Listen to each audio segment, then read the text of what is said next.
this is Full Game Prometheus, the only YouTube that actually shows you full games of all the tips and schemes I post on my channel. I show you the good, the bad, and the ugly against online ranked opponents. Alright, so guys, I'm going to go ahead and jump into another formation out of the Houston Texans playbook, and it's actually going to be the gun split TEXAN. Now, it's not a close formation, it's just a regular formation. And if you guys been following my channel for Madden 17, you guys have basically seen that I haven't really ran a lot of split formations in particular. So this is actually something I'm getting away from. I normally like. I used to do a lot of splits in the past just because I liked some of the options that you had with the running backs underneath. So let's go ahead and jump into this. Basically, there's going to be a few different plays I'm going to break down.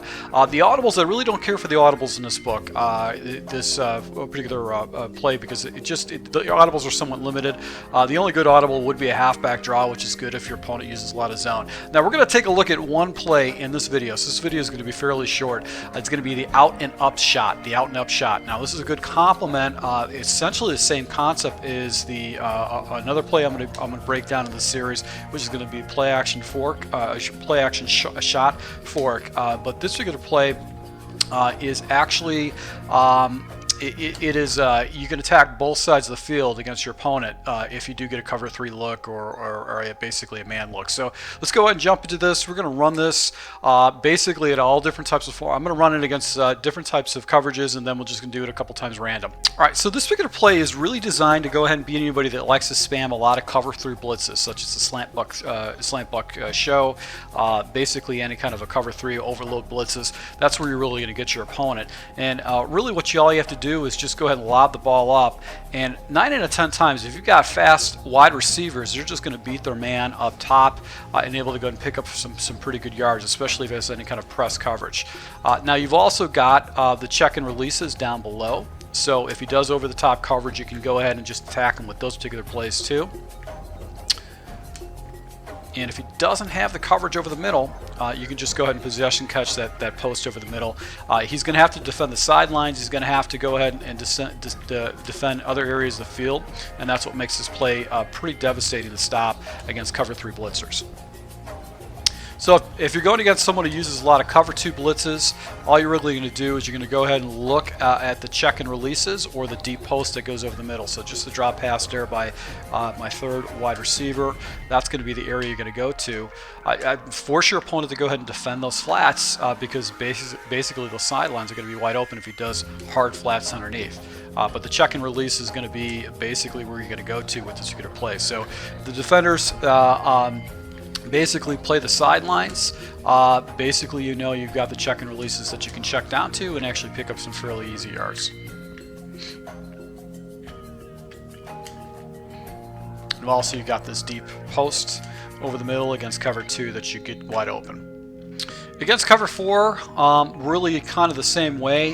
You're going to basically get a big wide open play with the deep post, but once again, really what you're going to be looking for is those check and releases.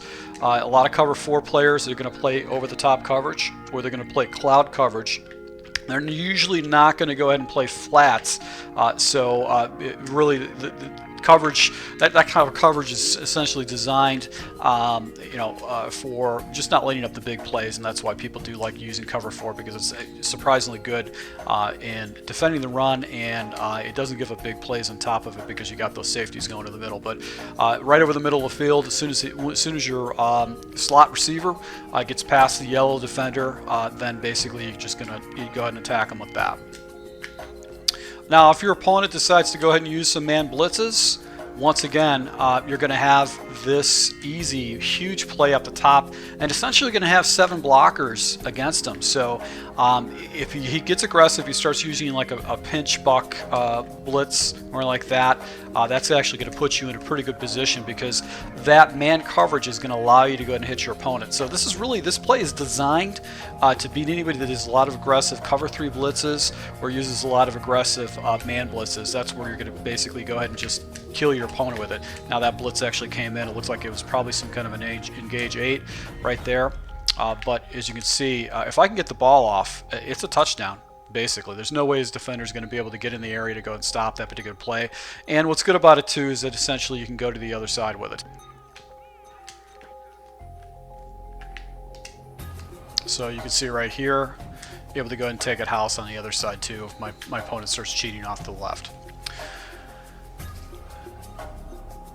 So, you know, basically this is attacking all different types of coverages you're going to see. You're going to see a lot of man coverage, a lot of zone coverage.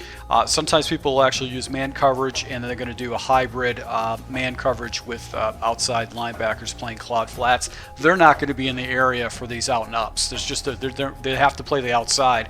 So unless the guys actually double man your guys, even then I think the way the route is designed, it's going to beat a double team if there's double man coverage. So these out and ups are very deadly. And I definitely recommend actually incorporating your scheme.